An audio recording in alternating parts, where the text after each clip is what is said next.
And hello, everyone. Welcome into the Voice of College Football. My name is Mark. I am the Voice of College Football. That's where we started the whole deal. Thanks to all of you and your suggestions. So the Voice of College Football basically started with you coming up with that name. So thank you for being here on a Tuesday as we get into the month of April, I believe.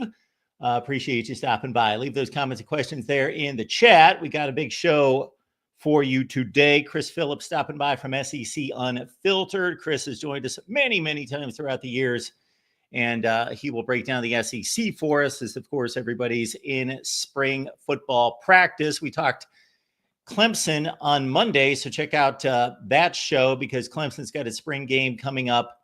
It's spring game coming up in quotes. It always has to be in quotes now. Spring game coming up Saturday in Death Valley. Also West Virginia on Saturday. Those would be the two power conference teams that tee it up for some type of jogging around or what do they call it when they just kind of meet? What do they call that? They just kind of thud. It's a thud. It's not a tackle, it's a thud. Nobody can tackle these days. No wonder they can't tackle on Saturdays in the fall anymore. They don't practice tackling. Oh my goodness, somebody's got to introduce these guys to the old hamburger drills, the Oklahoma drills. I once saw somebody get their forearm shattered in a hamburger drill. He was only two guys ahead of me, and somebody laid into him the wrong way and got his arm twisted, and it was ugly. It was just hanging there. That was back in like 10th grade. All right, we do appreciate you being here at the Voice of College Football. Again, comments and questions are welcome always. We appreciate your contributions as well. If you are not able to financially give, please do not do that. We want you to do what's best for you. But if you are able to contribute financially, of course, Venmo, PayPal, and Cash App are accepted as well. That is actually the most effective way to contribute here at the Voice of College Football. Venmo, PayPal, and Cash App. Those links are down in the description section down below. Also, of course, the Super Chat if you want to get a comment or question to me right now. And the call-in line is available there as well. And let's run it down. Karen's here welcoming in April Jackson. Thank you so much for the book, Pop. And I thank all the fine folks out there that have purchased our fine book. Fine folks and fine book. It goes together. Disputed National Champions. There it is. The link's down in the description section down below. And for all of the many people that have two more this week, three more that I went to the post office and sent these away for signed copies. You can get a signed copy. Just hit me up at MarkRogersTV at Gmail. So thanks for the most recent folks that have wanted a signed copy. And again, you love college football, man, you can read that. Hey, I've talked to so many people that said, Mark, I don't even like to read, but I knocked this out pretty quick because it's a fun read and we believe that you will enjoy it. All right, again, Chris Phillips stopping by about 5 p.m. Eastern time, SEC Unfiltered. Then I'm off to the Iowa show at 5:30 Eastern. Got a special guest over there as well on the Iowa show. How about that?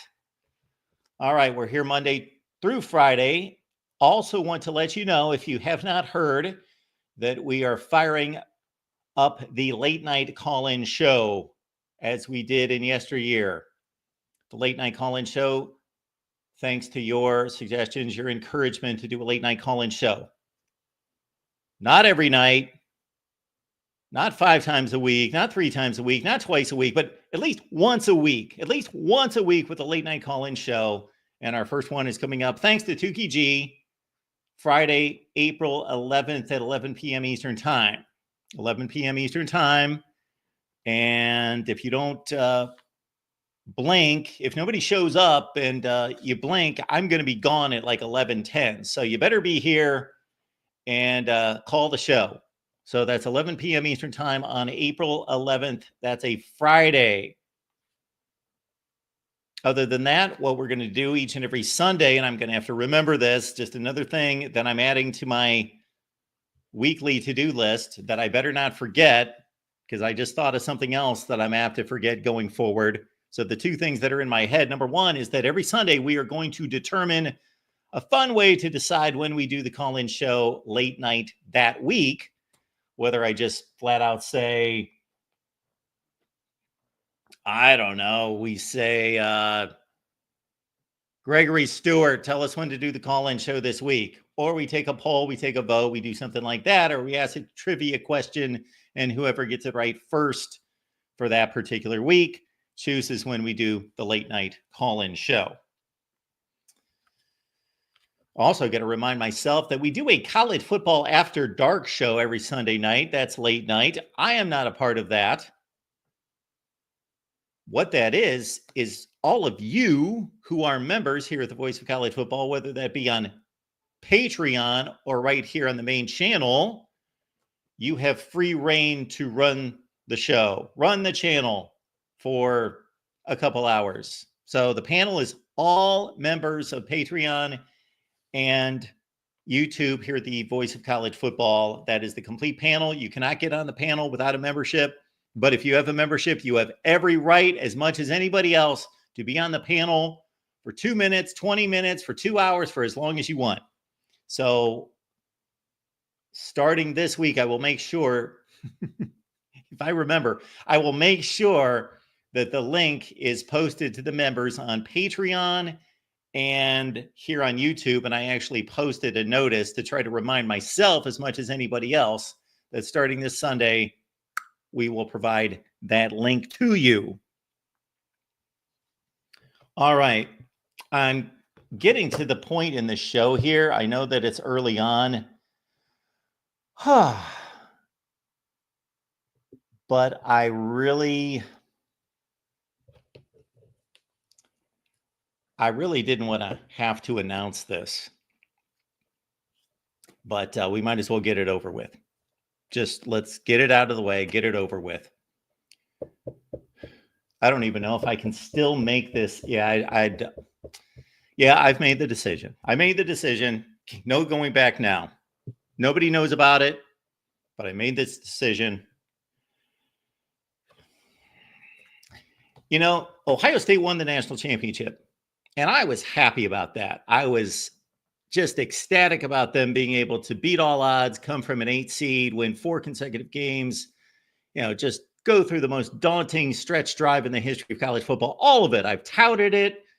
I've talked about it. I gave it its just due. But I got to say, being on social media every day, and I go from Instagram to Twitter to wherever, Facebook, these Facebook groups, I did myself a disservice by joining so many college football Facebook groups, and I don't take part in them. It's just basically to promote the show. And Ohio State won the national championship, but they won the rivalry game 4 years in a row. 4 years in a row. That's a long time. Ohio State hasn't won this game against Michigan since 2019. I was just a kid in 2019. Just a kid, barely shaving in 2019. It's been rough. That game means everything. Everything. I just can't take it anymore. Everywhere I turn, people can brag. If they're Buckeye fans, they can brag about the national championship. They can brag about winning it all, #1 in the country, but they can brag to everybody but what? Who? Michigan fans. Can't brag to Michigan fans.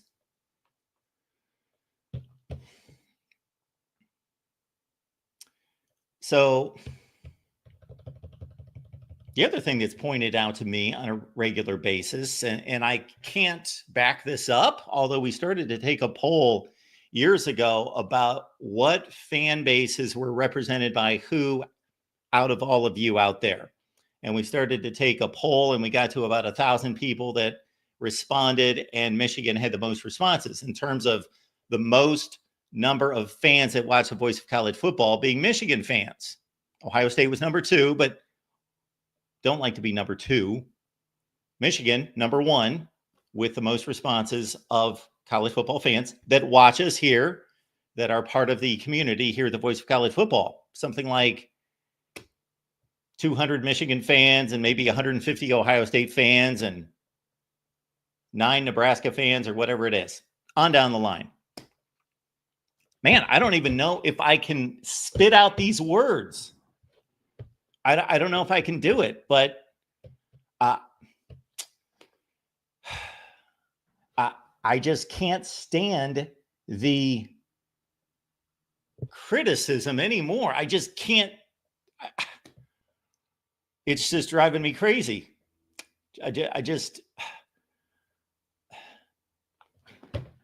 I'm announcing that, yeah.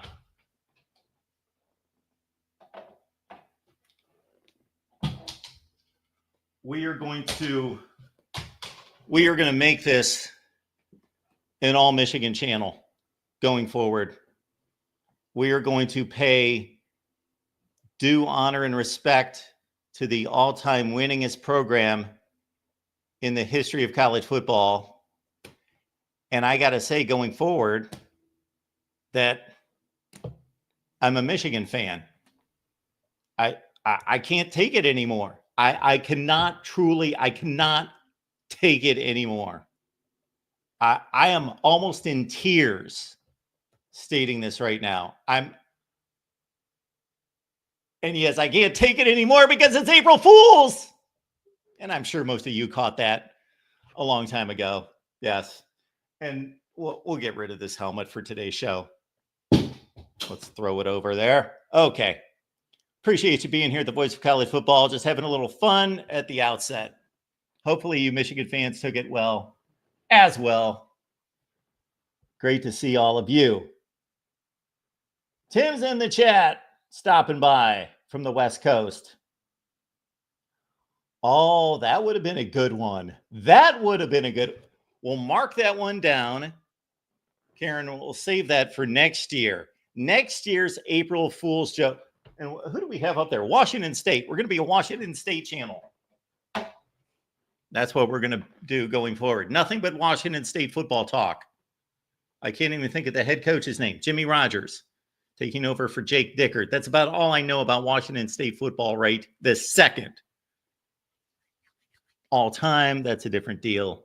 Got a pretty good grasp on that. But this would be a good one for next year. Yes. I would have Chris Foote go into, kind of, play along with me, but I don't know that he could pull it off. So I may have to do it just, and all you guys are going to forget this 365 days from now. So I do think I can pull that off, possibly. Some kind of BYU angle for next April Fool's Day. How about that? All right, enough of this silliness. The best helmet indisputable, Washington State. It is a good-looking helmet. I agree with you, Gregory. It's a nice-looking helmet. Not my personal favorite, but if you like it, so be it. Gregory loves the Washington State helmet, the Wazoo helmet. All right, again, we got Chris Phillips stopping by from SEC Unfiltered about 5 p.m. Eastern time. Then I'm off to the Iowa show at 5:30 Eastern. We got a special guest on the Iowa show today. I was checking out videos in regards to counting the number of videos. I was having a conversation with Corey Brada. This was just last night.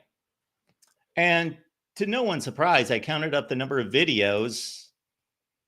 What also led me to do this, sorry to keep backtracking, was that our buddy Christian Ballard was on here the other day, called in and said something about thanking me for carrying everyone through the off season, being the guy that carries everyone through the off season, which I certainly would say in the past, hey, I would acknowledge, I appreciate that, but I just pretty much had to say, yeah, I'm not that guy anymore. Not that guy anymore. I've posted like a third of the number of videos than I have in the past. We have not even touched all sorts of categories and topics that we've touched in the past, like top 10 quarterbacks, top 10 wide receivers, top 10 this and that, and all sorts of other rankings. Now, the three things that I will hit on here, Lord willing, if we see it through, would be program rankings. Those are about finished. So I don't know when the last time I posted a video on this channel. Probably a week, which it used to be like one or two a day. But anyway, other things are are happening in life. Program rankings. So we're going to get to those, and we're going to do coaches rankings, and we'll do some all-time program rankings. Not to be confused with current program rankings. We're going to do the all-time program rankings as well. I also saw some non-conference schedules posted, and I thought it would be good to go through the non-conference schedules and blast a few pathetic teams out there that refuse to schedule anyone. I'm looking at you, Rutgers. I'm looking at you, Indiana. Those two in particular come to mind. Pathetic. Pathetic. I wish we could get the athletic director for Indiana on here. Can we do that? Let's look into that. Athletic director for Indiana. I want him on here. Going to treat him well, say a lot of nice things, talk up his basketball history, and of course, the current football situation's much better than it's ever been, and all of that. But I'm going to ask him, what's your approach to non-conference scheduling? Because it's embarrassing. It's embarrassing. Indiana, Rutgers, there's a few others out there. Embarrassing. It's pathetic. All right. Okay, so we get the call-in line if you would like to call me. Otherwise, we're going to dive into some of these SEC spring football notes. And before we do that, actually, I'd like to take a look at the fine job that our buddies Gabe and Patrick are doing on Instagram. So check out the Instagram. If you're on Instagram, please follow us.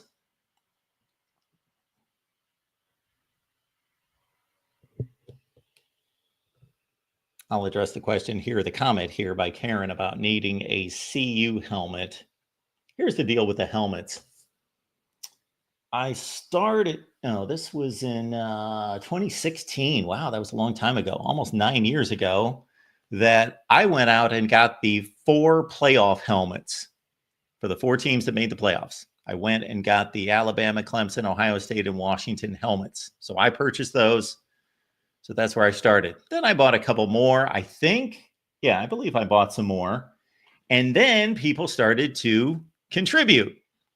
And I just kind of kicked back, and all of you very nicely started to send me. I set up a P.O. box, and people started to send me helmets. And I think I'm up around 35. And yeah, we had a lot of fine folks send us helmets. And I did not purchase any more helmets. And then we got to a place where I actually moved from Connecticut. That's what happened was I moved, and then I changed my P.O. box and for a little while, and then I moved again. And even before I moved again, it was kind of just annoying to have a P.O. box. And so I shut it down, and therefore we did not add any more helmets.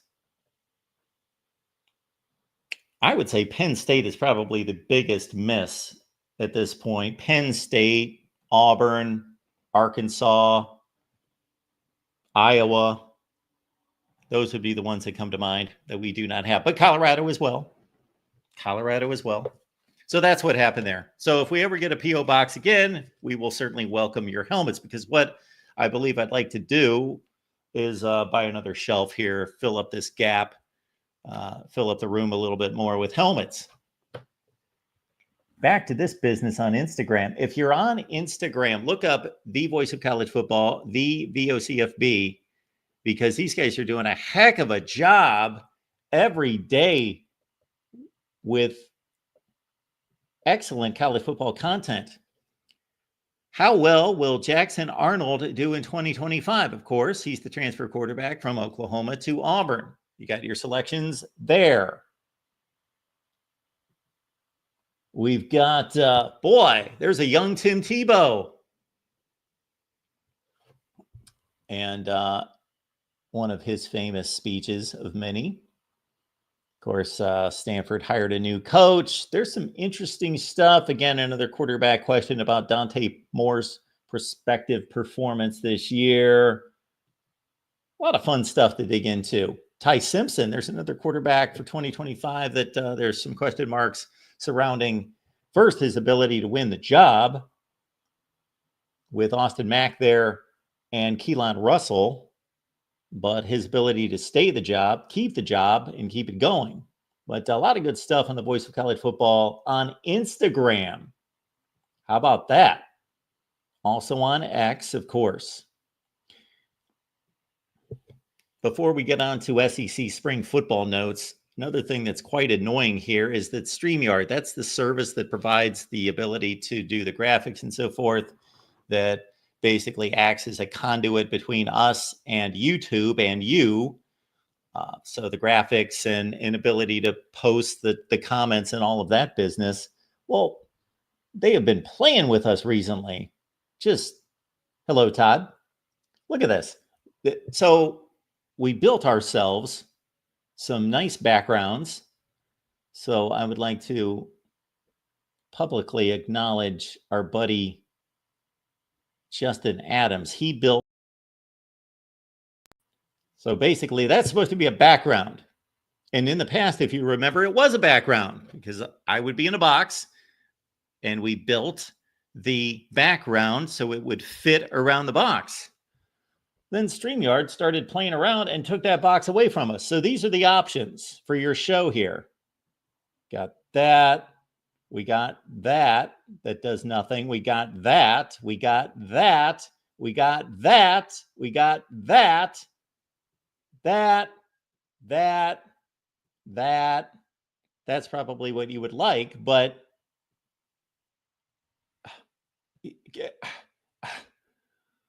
all right, maybe we stay with that.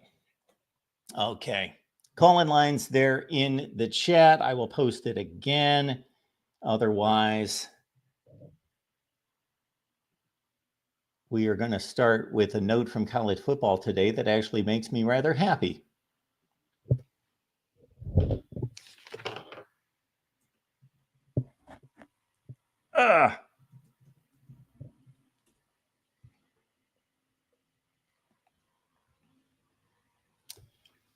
Maybe another little tweak we will make to the call-in process going forward. On certain days, I believe we will reserve the call-in line for only first-time callers. We could do that. Or if it's been a long, long time.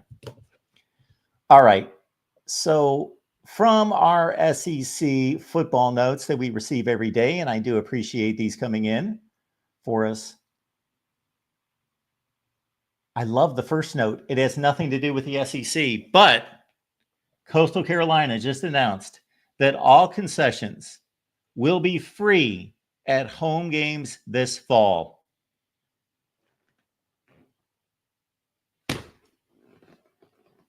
Little Coastal Carolina.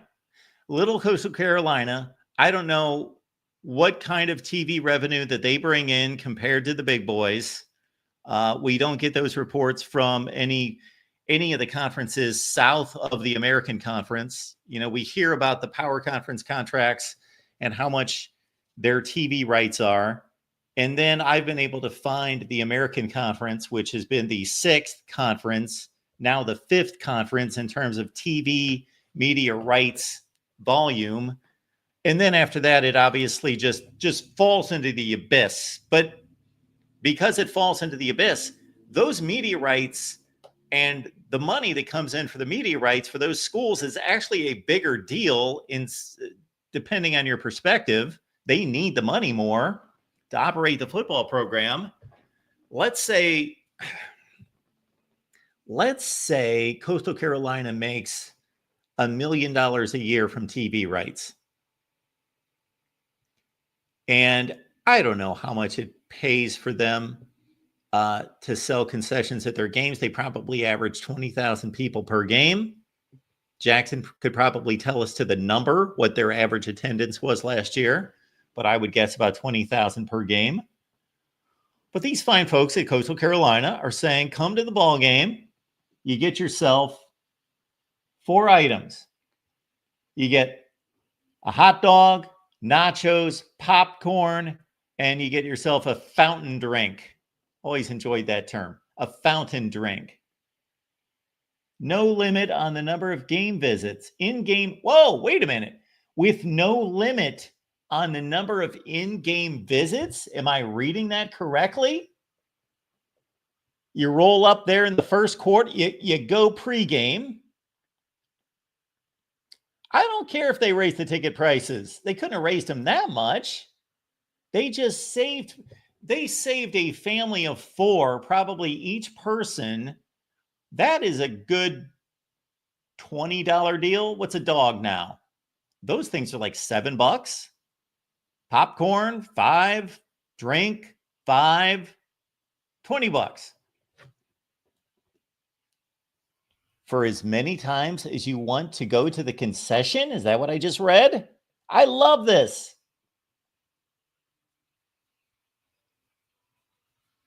I think I should produce a video on this, or maybe I am right now. This is phenomenal. You've got a family of 5. You got 3 kids. You got the wife. You got yourself. You go to the ball game. And my goodness, I think the average person wouldn't mind going up there twice a game. Maybe a pregame visit, then maybe a halftime visit. I love it. I love it. This, I could sit and just gloat in this. Thank you so much.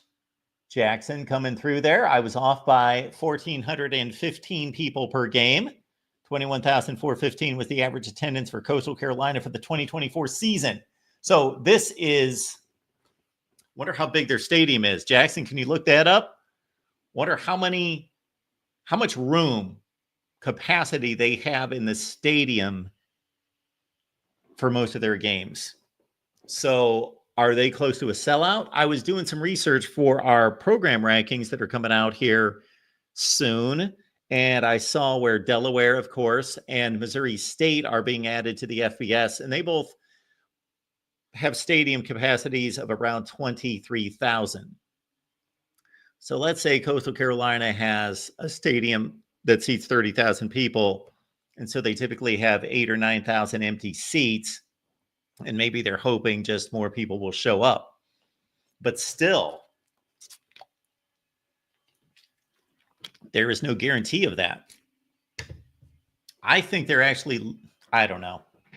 I don't know what the economics are exactly. I was going to say, I bet they're losing money on this proposition. They are slightly losing some money because obviously the margin on these items is huge. So of course they're not losing $20 for every time somebody steps up to the concession stand. They're losing about $3, but still $3 to $5, let's say, to process all of that. But they got to pay concession workers. They have to pay for it to be shipped there, trucked there, dealt with. This is tremendous. I love this. You got 21,000 people in the stands. You're going to feed all of them probably a $20 concession. They have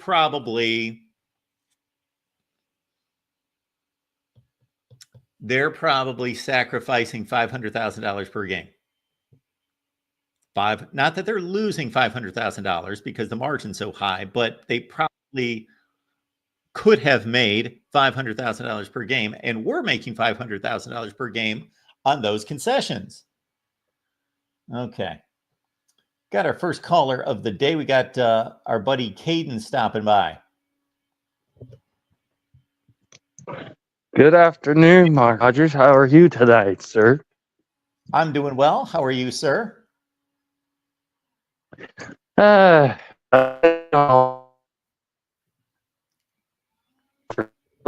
your connection is not the best. Maybe to be more specific, it's the worst. So not a good connection, unfortunately. Try again, Caden. Are you there? All right. Something tells me we dodged a bullet. All right, very good. Again, what are we going to try here? That. Where are we? Terrible. We'll go with that. One more time, Caden. Caden, how you doing today? No, Caden.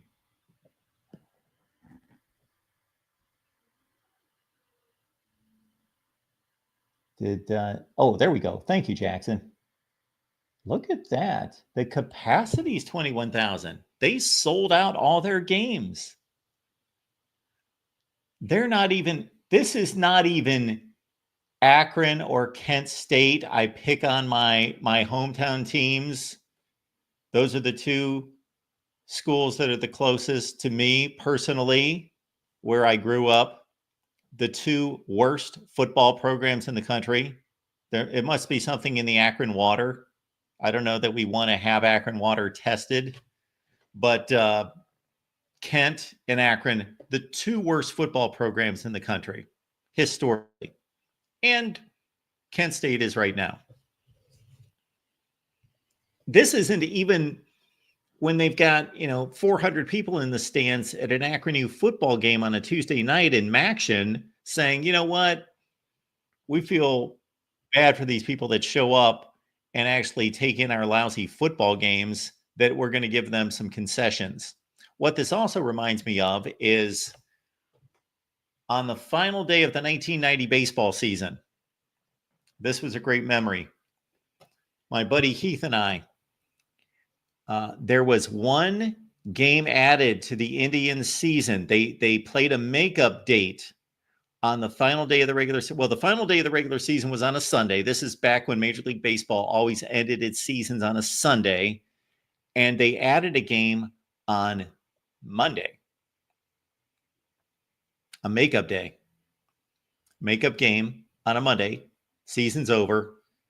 And $1. And we got a hot dog, popcorn, an ice cream, and a drink, I think was the lineup, plus the seat for $1. And we probably sat 20 rows behind home plate, watched the Royals and the Indians, and watched George Brett put a capper on his final batting championship. Phenomenal. Loved it. All right, we'll try Caden again here. Hello, Caden. Yeah, I don't know what the heck happened there for 1 second. Fine. We're all slaves to technology.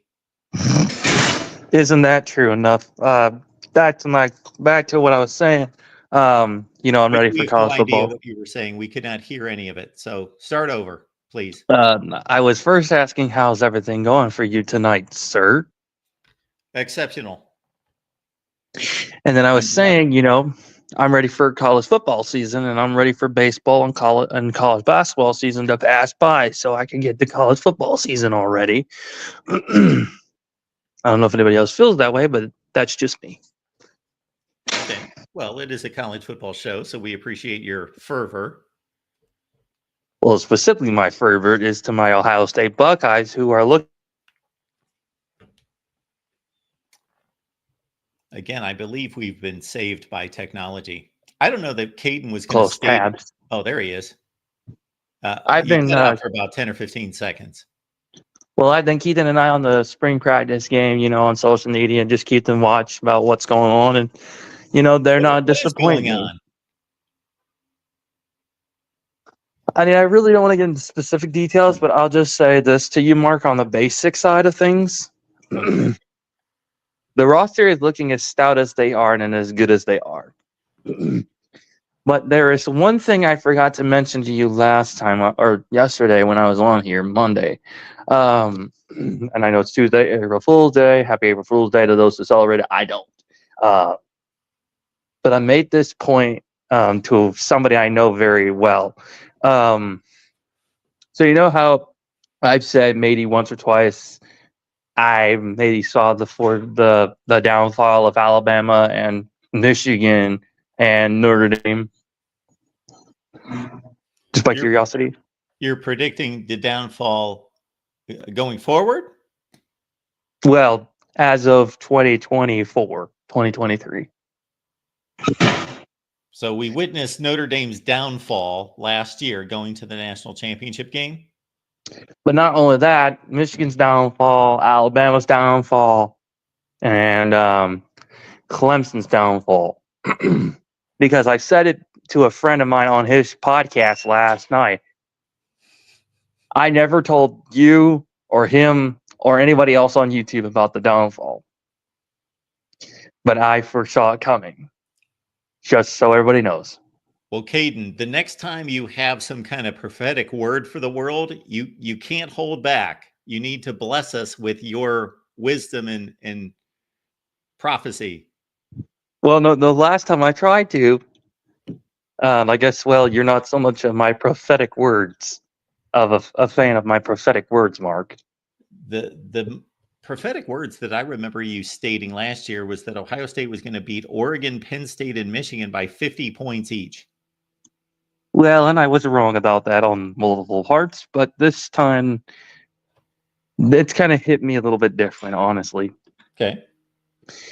And this is, like I said, I've never told anybody this, but I foresaw the downfall of Alabama, Michigan, and Notre Dame when most people didn't think about it. I'll just say that specifically.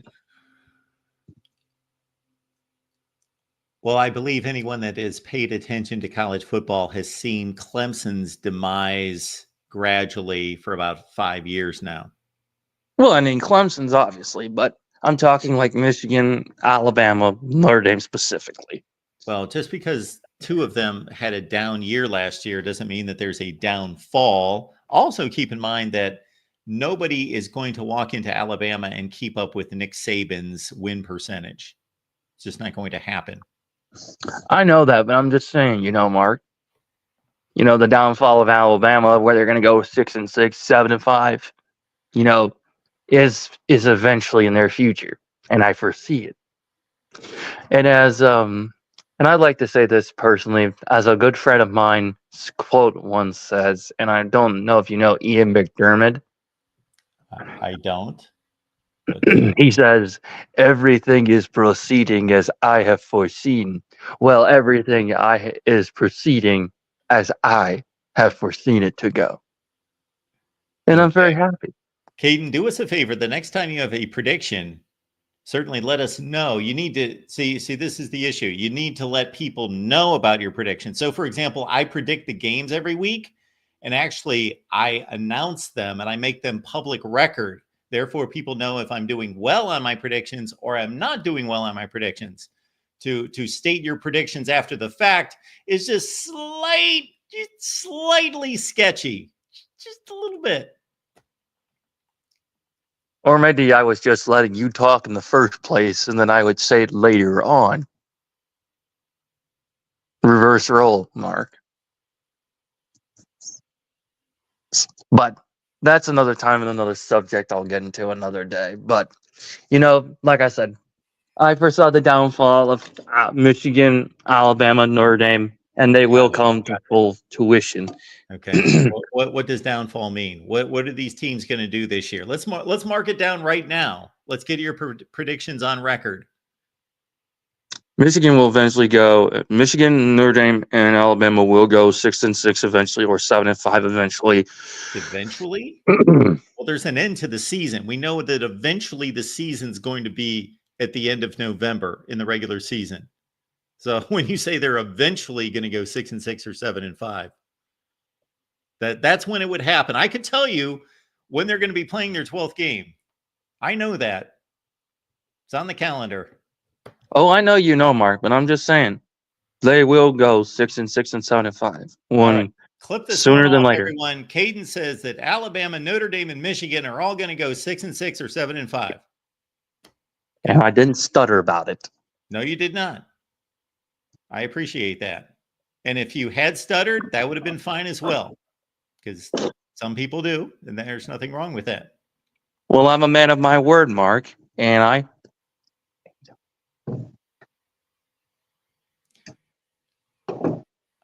I will make a prediction now that Notre Dame, Alabama, and Michigan will all go collectively better than 6-6 or 7-5.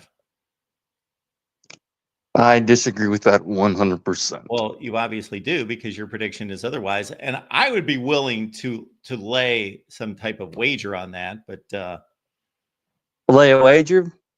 I would. I want to hear it. I find this very entertaining, actually, honestly.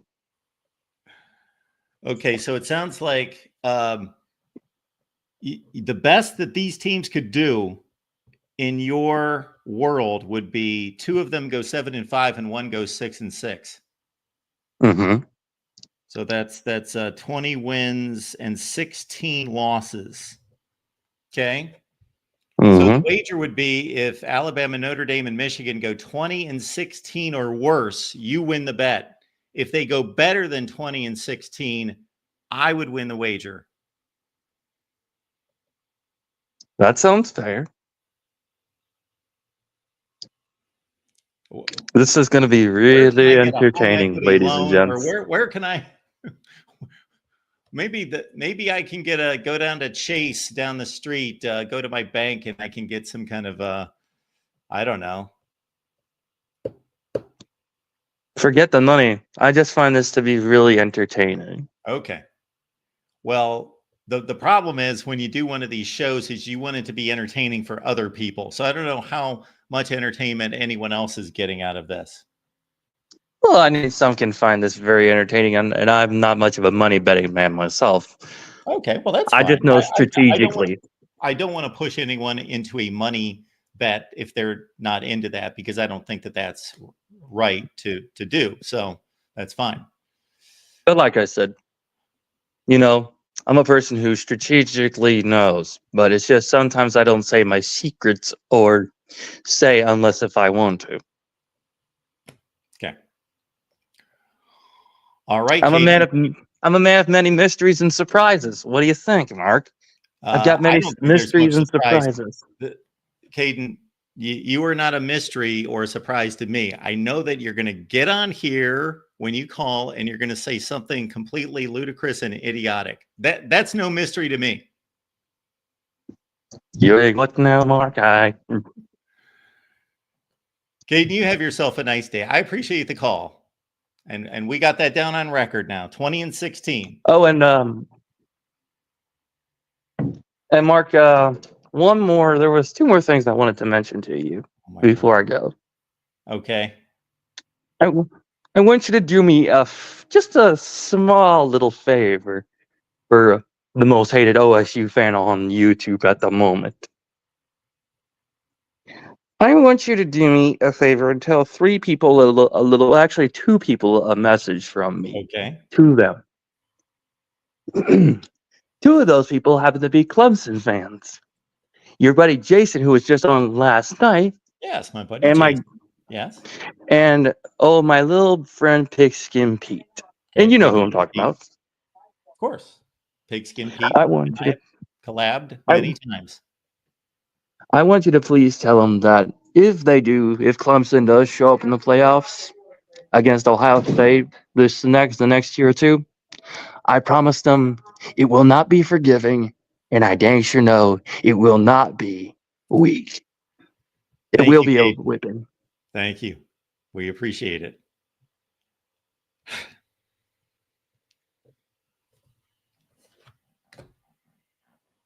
Normal callers. Are there any out there? Normal callers. Normal callers. Okay. I'm beckoning.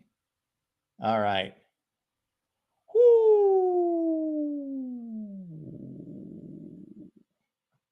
Okay. Did you guys get that? Can anyone run the numbers with me on that? He's got Alabama, Notre Dame, and Michigan at 20-16. And I got everything above that. So let's understand that these three schools last year went 8-5, 14-2, and 9-4. They went a collective 31-11. Okay, let's just understand that. We've got our guy, Adam Lamparello, stopping by. Adam, how are you? Hey, Mark, how's it going? I'm doing just fine. How are you? All right, I just had a couple of questions for you. So essentially, kind of like starting last season with the realignments, every Saturday you have amazing games that you would typically, 20 years ago only have seen, in the postseason and bowl games. I'm wondering, does that cheapen it for you in the playoffs? Because a lot of these, we've seen such great matchups all year that there's not as much of a buildup as it used to be. And I'm wondering if that takes away for you some kind of like the excitement of the college football playoff. Well, I think that the stakes of the college football playoff are such that that has supplied the excitement, regardless of how many times teams have played. So let's say we will have a repeat at some point. We did not have one this past year, did we? No, we did not have any repeat matchups, but we will in the playoff. So maybe for that particular set of fan base, the two fan bases involved in that game, especially if it's a rival situation, that there would be a bit taken out of that matchup. But for the rest of us, it's a playoff game. It's not a regular season game where there is life the next week. Yeah, I understand what you're saying, but it's like last year in the regular season, like we had Georgia and Alabama, which was an epic game. We had Oregon and Ohio State and Eugene. And it's almost like you're playing championship games every week or championship type games every week, such that in the playoffs, it doesn't feel, I don't know, it doesn't feel like as momentous or as exciting as it used to. That's just a thought. The other question I had was about Florida. I think DJ Lagway is going to take the Gators very far this year because they got robbed out of the playoffs last year. Just joking. What are your thoughts on Florida for next year? And if you had to rank the top three teams right now, who would they be? The top three teams in the country? Mm-hmm. Or way too early, like for 25. I would say that the three best teams in the country for 2024 are Penn State, Ohio State, and Texas. Yeah. And that Florida, I think Florida is going to be a factor for, I don't know that they're going to be a factor for a playoff spot. They could be. I think that they're, Billy Napier had kind of a seminal moment there in November last year where his football program could have crumbled around him and was on the way. And he faced this daunting November schedule that was a bit lighter than it was anticipated to be, but still extremely rugged. And he persevered and he found his quarterback, and his quarterback should take that sophomore leap. So I guess my last statement then would be, in the playoffs last year, after you saw how SMU played and Boise State played, did that change in any way your view of rewarding teams with playoff spots who are playing the best at the end of the year and not necessarily having the best record? No. Okay. I understand that perspective. I respect that perspective. And I'm not saying that my perspective or the way I would approach it is any more credible, because I do understand that we want the best teams in the playoff, but that can be taken to an extreme. It's still a season that has to be played out, and we have to honor the results of the entire season. That's more of an objective way to look at it than to try to gauge who is playing the best football right now and how far are you going to extend that evaluation. Is it just whoever played the best the last weekend of the season? No, I'm looking at the trajectory, and what I would say is that when you're looking at the entire body of work, you're not necessarily looking at who the best teams are now. So I would have put Florida and South Carolina, or Ole Miss and South Carolina, or Alabama and South Carolina ahead of Boise and SMU, even though we're looking at 3 losses. Because if we want to get the best team, well, then you're looking at who are the best teams now. It's kind of like, do you give somebody a C in a class because they failed the first midterm, but they aced the next 2? I mean, That's just my thoughts on it, and hope. But I respect your view, and always great talking to you, Mark, as always. Thank you, Adam. Appreciate it. All right, take care. Yeah, I certainly give credibility to Adam's perspective on this, his approach, and what he would like to see. But yes, if I'm the teacher / professor that has a student who got better and better and better and better throughout the year, and they started with an F on the first test and didn't hand in their homework, and somehow they turned the corner and I'm going to tend to give them the benefit of the doubt at the end. If they wind up with a 91 in the class and you need a 92 for an A, I'll give them a 92 and I'll push them to an A because of what they had accomplished and the improvement they had shown. But the first test of the year counts. The second test, let's run the numbers on second half records in college football and who are the best second half records in college football in the final 6 games. Do we look at that and say those are the teams that should advance to the playoffs? I believe in the entire season counting. The entire resume counts. And again, I understand that perspective.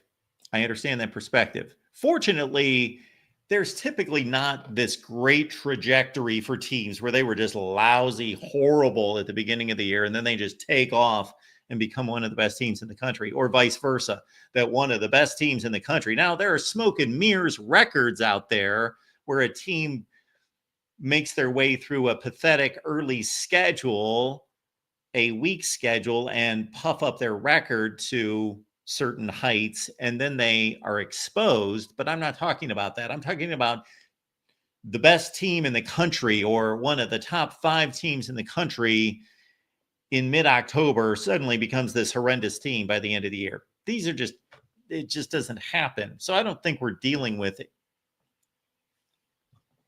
large exaggerations there. I get Adam's point. He wants the best teams in December in the playoff. We've also built a structure to the sport where we have 4 conferences, power conferences. We did have 5, and we've got these group of 5 conferences that need to be represented. Or do they need to be represented? Maybe you don't believe so. I do, if they're going to be part of the sport. If they're not going to be part of the sport, then let them go play JV football. But as long as they participate in games against the power conference teams, then they should be given some type of opportunity.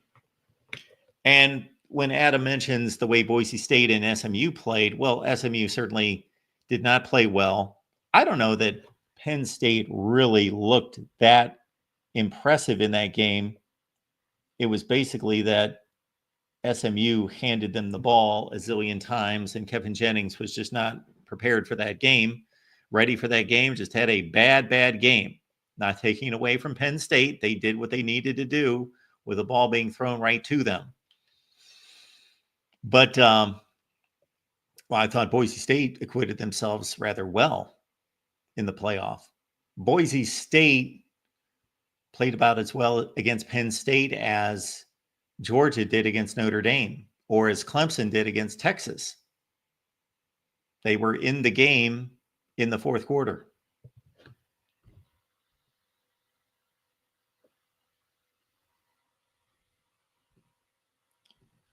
We again get to our notes here. And if you were not around for this one about a half hour ago, this made my day. Coastal Carolina, again, 4 free items at the concession stand: hot dog, nachos, popcorn, and a fountain drink.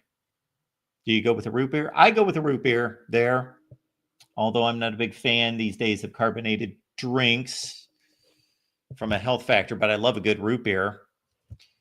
And there you go. I applaud Coastal Carolina. They've become my favorite college football program. Coastal Carolina, you get the nod now. You are my favorite. college football program, much like Dabo Swinney is my favorite college football coach. I believe he is. I can't think of anybody else who's above him. The Boise State coach. I like him too. All right. To the next list here. Next item in our SEC notes that we receive every day. We've got our latest Heisman odds. The latest Heisman odds include Arch Manning at 8-1, Garrett Nussmeier at 10-1, then on down the list with Cade Klubnik, Jeremiah Smith, Nico Iamaleava, Drew Aller, Carson Beck. Okay. Lenore Sellers, Julian Sayin, Dante Moore is quite high, DJ Lagway. I would move Lagway ahead of Moore and maybe not Sayin just because of the ability around him. That really seems like, without comparing it to previous lists of Heisman candidates in the preseason, it looks like a weak list. Like, who's really proven on this list? Why is Garrett Nussmeier number 2? In terms of who has proven themselves to be great players, well, the number 1 candidate hasn't. Cade Klubnik is proven.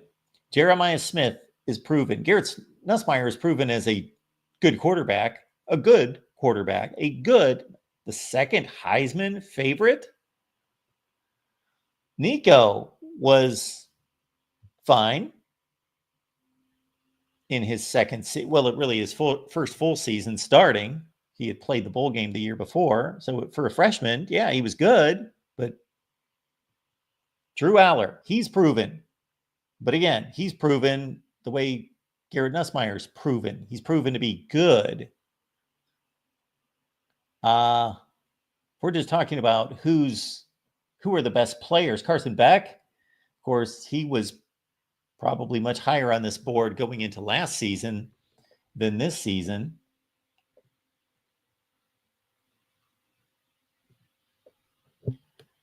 I know a lot of people like Lenore Sellers. I enjoyed watching him play and saw him play quite a bit last year. Julian Sayin, of course, Ohio State quarterback with no experience. Dante Moore with just a little bit of experience the year before with UCLA. DJ Lagway, John Mateer, that's a good one there. From a statistical standpoint, you would think, based on what he did at Washington State with 44 touchdowns accounted for last year, that John Mateer might be able to jumpstart the OU offense. In terms of who are the best players on this list, Jeremiah Smith is the best talent on this list, and it's not really that close. After that, Arch Manning's probably the second best talent on the list. And then you've got a mixture of guys who were 5 stars, who were just now easing their way into college football, like Julian Sayin and DJ Lagway, Dante Moore. And then you've got guys that have proven something. Nico Iamaleava, DJ Lagway, they've proven something. Lenore Sellers proved more than those 2 guys in my eyes because he's been the starting quarterback there for more than 1 season. So there's your Heisman list in terms of Heisman hopefuls. Adam, thank you so much for the super chat contribution. Mark, if you would give the student with a 91 a 92 and therefore bump the student to an A, why won't you bump Ole Miss or South Carolina in over SMU so they make the playoff? Well, to me, that would be bumping them from like an 87 to a 92. I don't consider that a slight bump.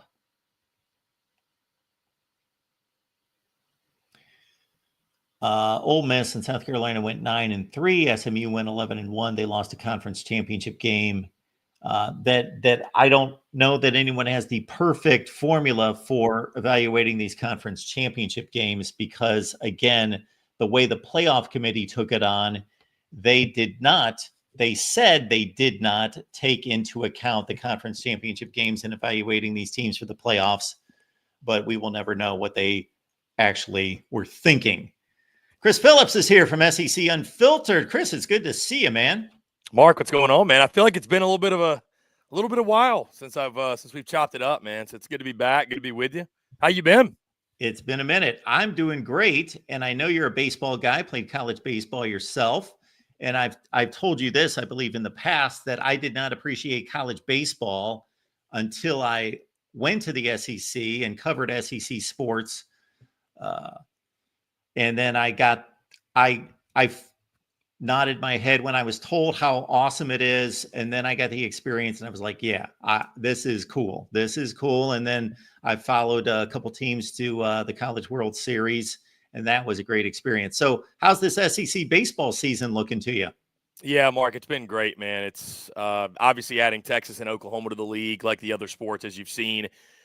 It's only increased the competition. I think only made it better. Texas is off and running, just like they did in football. They're 8-1 in the conference right now, sitting essentially atop the standings. They've got a massive series this weekend at home against the Georgia Bulldogs in Austin. So that one will be a lot of fun. A Georgia team that also sits at 8-1 in SEC play and has only lost 2 games all season long. So, I mean, Mark, the league is as competitive as ever. There's a fight right now at the top. You know, we're going into the 4th weekend, obviously. And, I mean, it's crazy to think, Mark, we're already halfway through the season, right? There's only 7 more weekends left. And I know people think of that. They hear that and think we still got a long way to go. But, I mean, dude, they'll fly by like that. We'll be in Hoover before you know it. And then talking postseason and heading out to Omaha. So, yeah, I mean, the league's as good as it's been top to bottom in quite some time. I mean, SEC baseball, I feel like Mark delivers every year. Tennessee right now, sort of that cream of the crop still. Arkansas is right up there. Again, I mentioned Georgia. I mentioned Texas. LSU is obviously going to have a large part to say. And then I think, obviously, Mark, the other big storyline and maybe the biggest storyline of the season thus far is just the demise of and fall of Texas A&M, a team that everybody in the country thought was, a shoe-in to go to Omaha, and many were picking to win the national championship. They were the consensus preseason number 1 team in the country by, I mean, essentially everyone. And, I mean, to say they're having a rocky season under first-year head coach Michael Early is putting it lightly, sitting at under 500 at the halfway point. Overall, not an SEC play, overall under 500. A 1-8 start, just coming off of losing 2 of 3 to the Kentucky Wildcats on their home field. I would say that's the other big storyline, Mark, is that teams like a Texas A&M and a Florida, 2 teams that were both in the College World Series a season ago. Obviously, Florida did not have a great year, but still made it to Omaha. Those 2 teams, Mark, are a combined 2-16 in conference play. You've seen Virginia struggle. You've seen North Carolina struggle. These were 2 other teams that were in Omaha a season ago, and they were preseason top 5, top 10. They've struggled a little bit. So Mark, you never know in college baseball, but certainly there's been no shortage of topics and things to talk about. We're having a blast covering it, man. We're doing more college baseball content than we've ever done. A lot of different live shows and stuff like that, different segments we're doing, a lot of travel. I was actually in Nashville this past weekend at the Vanderbilt Arkansas series up there at Hawkins Field. So, yeah, we're having a blast. I mean, it's SEC baseball, Mark. It delivers every year. I mean, it's the best conference in the country, and it's not even close. Well, we also got to look at the best basketball conference in the country as well. So when you say SEC baseball has rarely been better, well, SEC basketball probably has never been better. And had Auburn lost to Michigan State, which they really didn't get tested, but it was a decent game. They were certainly the better team. I was thinking, well, if the SEC only gets 1 to the Final Four, then that's got to be a disappointment. But they did get in 2, and that's pretty much what we expected. And I know Duke's got something to say about this, as well as Houston. But some people are thinking Auburn and Florida might be the de facto national championship game. Yeah, I guess the only shame of it, Mark, is we're not getting this in the national championship game. Like we don't have an opportunity to get a SEC on SEC in the national title. But no, to your point, I mean, for the year for the SEC, not even close. The best year in conference history. 14 teams making the NCAA tournament. Like, I think, Mark, when you really think about it, like, I don't think we'll ever see that again. I do not think we will see another year where 14 teams from the conference make the NCAA tournament. Like, it worked out perfectly from the standpoint of teams like Arkansas, Oklahoma, Texas, even Vandy. They all got hot down the stretch and did what they needed and won some games to get into the field. We're obviously really excited for that Auburn-Florida game. I mean, that's going to be an all-out battle and all-out war. I feel like the national title game that most folks want to see, I feel like the one they most want to see is Florida-Duke. That kind of feels like the clash of titans, the two best teams in the country. Obviously, like you mentioned, Auburn's going to have a lot to say about that. But I tend to think it is going to be the Florida Gators that get there. They've been playing the best basketball of anybody in the country over the last few months. And when you look at them, man, just top to bottom, just so deep. But, I mean, dude, I can't wait. Florida-Auburn, like I said, we're going to do a live stream watch-along for that, which is going to be a lot of fun. First live stream watch-along I've done in quite some time, but a few years since I've done that. But anyways, game's going to be incredible, and we're guaranteed, Mark, to get an SEC team in the national championship. In a long time since the SEC won a title in college basketball. 2012, when Kentucky did it, was the last time. So certainly hoping either Florida or Auburn can make it happen. But I would assume it's going to be Duke they play. And if it is, it's going to be quite a challenge, no doubt. Our buddy Jackson, we appreciate you dropping Chris's Instagram and X handles there in the chat. So it's an easy go for all of you guys just to click on Chris's appreciate it, Jackson. personal X. Hey, Mark, I'm also on TikTok Instagram now, too, my own personal TikTok. SEC Unfiltered Nice. got its own, obviously. But, man, just from a personal branding standpoint, I'm like, I got to get a personal TikTok out there. I put that off for a really long time. So now I appreciate Jackson and all the love from everybody out there following us, supporting us. We're having a lot of fun, Mark. I mean, I know you and I haven't spoken a little bit. We've been following each other from afar, and you guys are doing great work, obviously. But man, we're just having a blast, man. I mean, I'm having more fun than I've ever had, and obviously some of the success the SEC's having on the field is helping that. But dude, we're just chopping it up, having a good time, and I really appreciate all those that follow along and support us because they, Mark, as well as anybody, it's the audience and the people that really make it what it is. So we appreciate it. No doubt about that. Well, Chris, if we're going to gloat about SEC baseball and basketball, we got to give a bit of a challenge here, knowing we've got some Big Ten fans in the chat that would say that Big Ten football is taking over. So what's your perspective after 2 national championships go to the Big Ten the last 2 years as we head into 2025? Yeah, I think it's a big prove-it year for the SEC, Mark. I do. Because you even look, it was very evident, I think, early on that the conference was not going to be as strong at the top as it once was. I still think the depth of the conference as a whole, it's the most difficult league in the country from the standpoint of week to week. Just there's no off weeks. The 9th or 10th best team in the SEC can absolutely go toe-to-toe with and beat anybody, right? Like, I don't think you get that in every conference. You definitely don't get that in the ACC. I think the Big Ten, it's pretty debatable. I think the SEC is still the kings from that standpoint, but it's a big year, Mark, for the top of the league, right? To get back to the mountaintop and win the last game of the season. I mean, and you think about, I think the big storyline coming into this season, obviously, Mark, is new signal callers for the top contenders. Right? I mean, you look at Alabama. Is it going to be Keelan Russell, Ty Simpson, Austin Mack? You look at Georgia. Is it going to be Ryan Puglisi, Gunnar Stockton? You look at Texas. Obviously, we know it's Arch Manning, but, what is Arch Manning going to be for Texas? The most known commodity, I would say, is LSU and Garrett Nussmeier, but is LSU ready to take the next step and kind of emerge in that role? Ole Miss, you got Austin Simmons. So, there's a lot of new signal callers, and obviously we know quarterback is the most important position.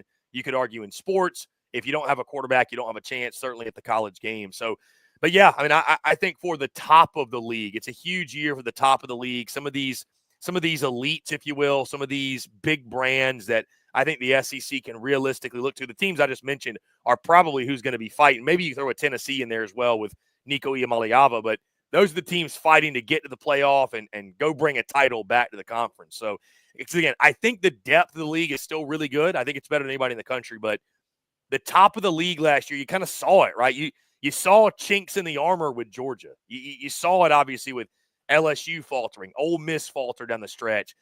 Tennessee was a playoff team, but a very imperfect playoff team.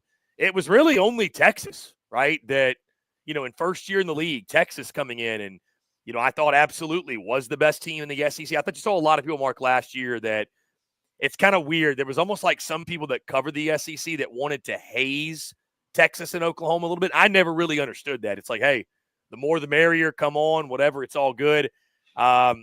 but you kind of felt that. But to me, I felt like Texas was the best team going in the season. I thought they were the best team throughout the season. Even though, like, SEC title game, I picked Georgia to win that game. I trusted Kirby Smart in that spot. But just top to bottom, what we saw from the teams, Texas was it. And, listen, give Ohio State credit. I mean, they ran into the best roster money can buy, and they performed in the postseason. And that's, that's all that matters. It doesn't matter you lost to Michigan in the final game. You got in, and they made a run. So, but yeah, it's a big year for the top of the league specifically. And I can tell you, Mark, and I know you know this too from being in SEC circles. There's definitely there's a sense of urgency in the SEC. Like, hey, we need to bring this trophy back home. Chris Phillips, he is the founder of SEC Unfiltered. It's impressive what Chris has built. Check it out. There you see the X handle, and you can follow Chris as well. Let me pin you down on a couple teams that you've mentioned. So LSU, Brian Kelly. We're now looking at a fourth year of Brian Kelly. Has he been awful? No, by no stretch. He takes LSU to an SEC championship game his first year. And since then, it's just been this faltering kind of plateau of 9-3, 8-4. That's not why they hired the guy to go 9-3 and 8-4. Do you think that LSU has, concern there that they're going to drop into this just kind of that middle section of the SEC and just kind of get stuck there?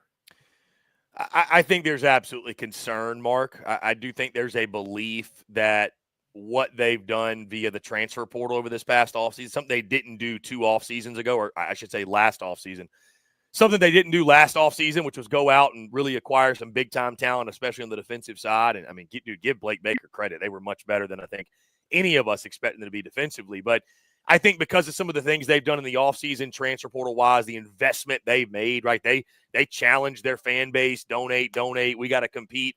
And the fan base has lived up to that. Now it's up to Brian Kelly and company to make it happen. That's where the nerves set in. I definitely think the folks down there, again, I talked about a sense of urgency, Mark. There is a major sense of urgency because LSU is a place you get fired for going 9-3. Not 9-3 is not celebrated in Baton Rouge, especially when you got a college football playoff now, like a 12-team playoff. There are a number of teams in college football, Mark, that they believe they should be in the college football playoff every year. And LSU's one of them. And I don't even think they're all that wrong. Every year is probably a stretch, but they think they should be in the playoff. I'd say if you look over the course of a decade, at least 7 to 8 times per decade. Like that's the standard at LSU. They win championships at LSU. I mean, I got LSU buddies and guys that cover LSU, and they'll tell you they go a year or two without a national championship in any sport, and I mean they get antsy. Like they get really, really antsy. So there's absolutely pressure. I mean, it's out the gate, Mark. They got Clemson in that opener week 1 at their place. And, I mean, dude, what is it, 5 straight season openers they've lost? You don't think they're nervous going into week 1? Like, oh, my God, here we go again.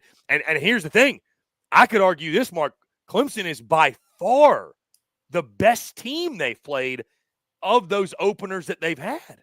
When you think about Cade Klubnik being back and big year for Dabo Swinney and some of the things Clemson's done with their roster, and obviously being at, Death Valley East, if you will. So, yeah, it's there's definitely a lot of nerves, and I think there's some that, maybe secretly, and folks I've talked to are still skeptical a little bit of Brian Kelly, and there's no excuse either. So, yeah, it's a pressure-packed year, no doubt, Mark, which is nothing new for LSU, but when you bring in some of those other factors, yeah, the intensity is at an all-time high down there. Chris, your buddy Shane Beamer had a bounce back year last year, won 9 games in the regular season. There was talk in November from a lot of us that this was one of the best teams in college football and should be given a shot to go into the playoff. And if they would have only had, a few bounces of the ball go their way against LSU in particular, also Alabama, then maybe they would have had that chance to cap off their season. And they had quite the testy bowl encounter with Brett Bielema in Illinois. That was entertaining.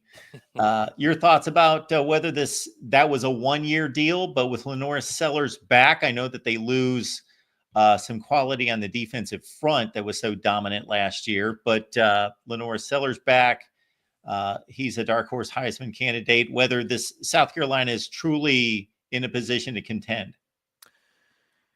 contend for the college football playoff, Mark, I admittedly am still a little bit skeptical. I think it's just been so long, too, since we've seen South Carolina put back-to-back seasons like that together. Like winning 9 games back-to-back years. I mean, we're talking about a program, Mark, that, has only won 9 or more games in a season, I believe, 8 times now. Like, it doesn't happen all that often. And, like the Spurrier years were unprecedented because they actually stacked good years on good years. Now, here's the good news, Mark. You got one of the most dynamic players at quarterback in all of college football in Norris Sellers. My question is, where is his help coming from, right? Like, you lose Rocket Sanders. That is a big loss. And I know they picked up the kid. I believe it's Faison from, I believe it's Utah State. Yep. Utah State. They're really high on him and excited for him. So we'll see how he fills the shoes. Offensive line is always a question for South Carolina. Again, the beauty is you've got a guy in Norris Sellers that, can help out your offensive line a lot. New offensive coordinator, Mike Shula, takes over for Dowell Loggins. What does that look like? At the wide receiver position, Nick Harbor is now focusing on football full-time. That could pay off major dividends for them because, I mean, we all know about his athleticism, his speed, right? The 99 overall speed on EA college football. I mean, he's a track star, right? That could pay off big dividends if he can become a true wide receiver one.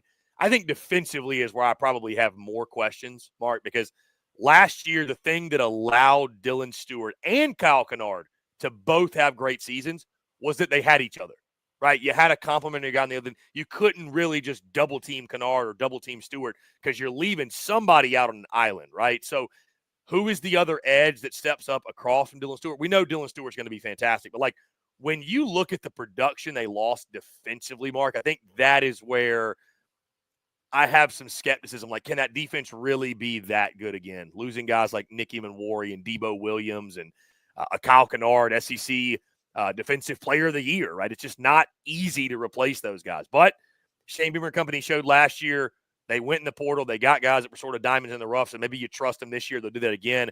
And then, of course, the schedule. I mean, it is what it is, right? South Carolina's got one of the toughest schedules in the country every single year. But I look at them as probably more realistically, Mark, a 7 to 8 win team. I don't know that I'm buying into them being a 9+ or getting to the college football playoff. I just think they have so much to replace defensively. And part of me, Mark, again, you know my history, like as closely as I follow the program, there's a part of me where I just have to see it. I just have to see them put back-to-back, 9+ win seasons, those kind of seasons together. We'll see if they can do it. But again, the one thing they've got that you cannot argue, dynamic quarterback, that's going to give you a chance. And one team, obviously, that they rolled along the way late in the season was Oklahoma, going out there to Norman. My goodness. So Brent Venables is looking at 3 seasons. He had one nice season in between, but 7 losses the other 2 years. And he's got the unfortunate comparison of Texas joining the league at the same time. They're always going to be compared to each other. And Texas was a play away from playing for the national championship and probably would have won it. Do you think Brent Venables is basically playing for his life here? He's absolutely coaching for his job. There's no question. I mean, Oklahoma's a fan base, Mark.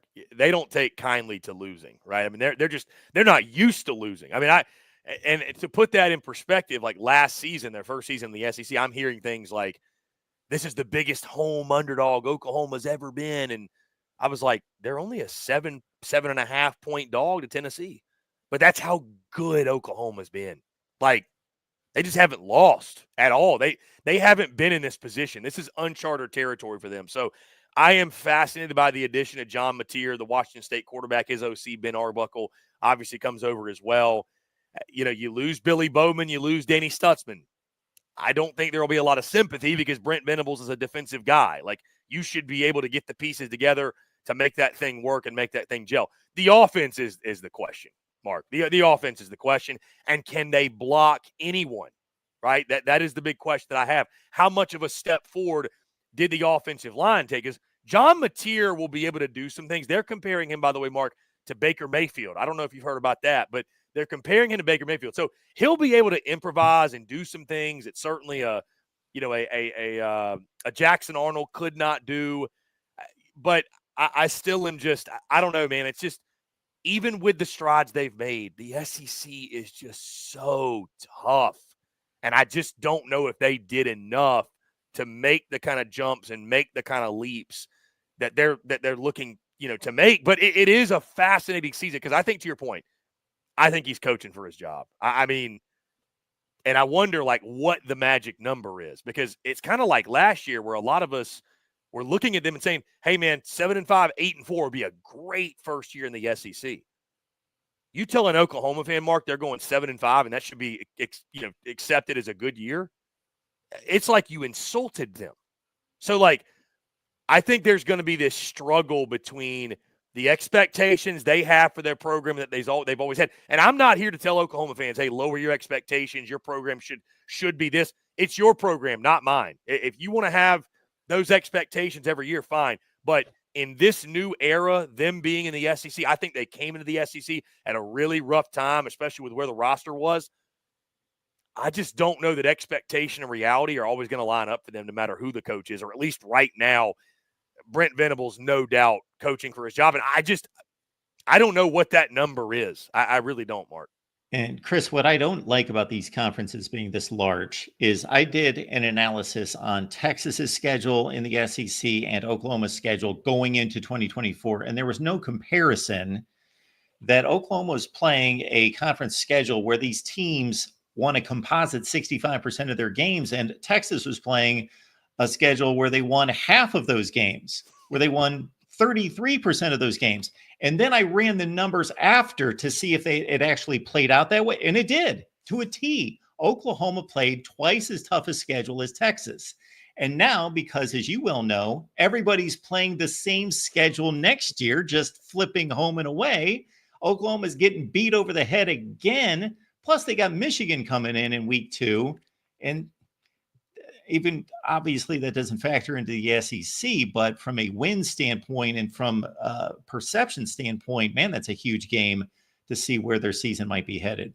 Yeah, I don't know what Greg Sankey and them were trying to accomplish, but they did Oklahoma no favors. And I mean, listen, Texas fans, this was obviously a talking point last year about their schedule, and Texas fans took offense to, y'all told us for years how tough the SEC was, and now you're going to tell us we have the easy schedule.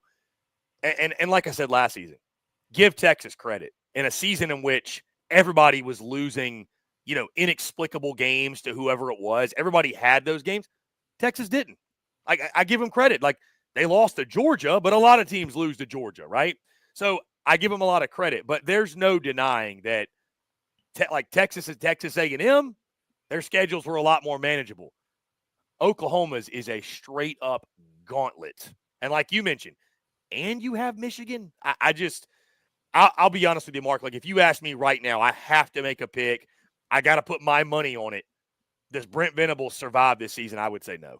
I just don't know how. I don't know how they have gotten so much better over the course of the offseason where they're going to find a way to get to 8 wins. Because I think that's probably what he needs to do. I think you probably have to get to 8 or more.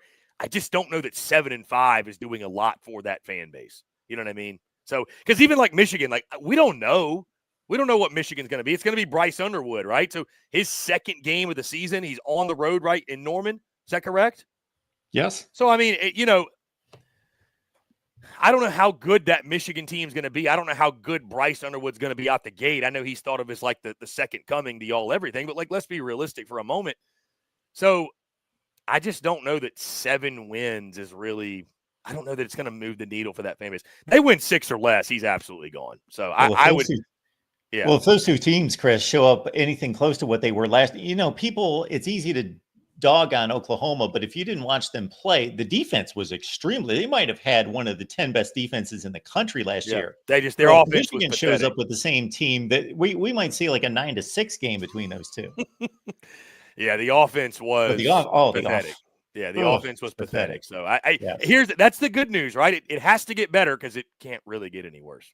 Exactly. Chris, we appreciate you being here, but I will say I will give you one name off the cuff of talking about Brent Venables that we would have never put into the conversation in the same light.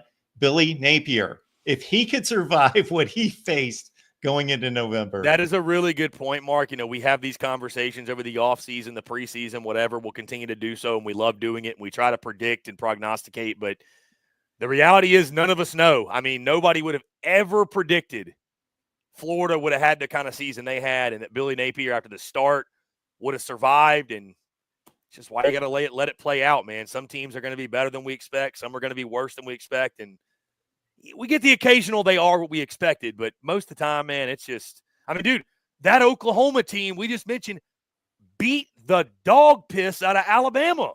Yes. Explain that. I mean, that's why we love college football, though. You just can't explain it. So who knows? Maybe Oklahoma is 8-4, 9-3, but that's why they play the games, I suppose. Here's my number to send you off with, Chris, in that same conversation. I do this every year. I know I've mentioned this to you. I look at what teams have elevated or decreased in wins by at least 3 from the previous season. Out of the 70 in the power conferences last year, 29 of them, more than a third of them, either elevated by at least 3 games or declined by at least 3. So somebody's going to move somewhere. There's going to be movement. Yeah. It's going to be epic, man. It's like I said, prove it year for the SEC, especially at the top. So a lot of storylines going in. All right, Chris, we appreciate it. Everyone, SEC Unfiltered, get there. Where are you going this weekend? Yeah, no, Mark, I was going to say I appreciate you, man. It's always a pleasure to chat with you. I really miss doing this. We'll have to do it more often. This weekend, I'm actually laying low, believe it or not. I know that's a rarity for me. I'm on the road 24/7, 365, but going to be in the home studio. Like I said, we're doing some live stream watch-along stuff for the Final Four and the national title. Next weekend, though, I will be in Tuscaloosa, Alabama for A-Day. So I'm very excited.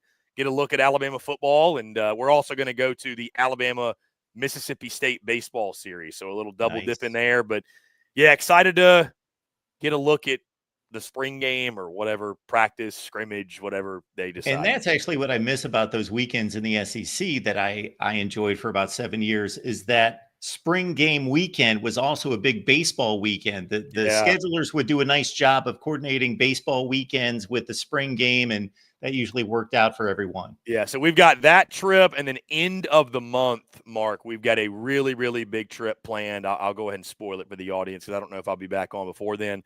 The plan is we will be down in Baton Rouge for the LSU-Tennessee baseball series. It probably will be number 1 versus, I don't know, number 5, number 6, maybe number 3. Top 10 matchup, though, Tigers and Vols at Alex Box, a place that I have never taken in a baseball series. So it'll be my first trip back to Baton Rouge since last football season.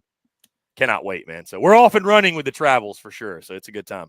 That is phenomenal. Good to see you, Chris. Everybody, SEC Unfiltered. Chris, you have a great weekend. Mark, always a pleasure, man. Appreciate you anytime. Absolutely.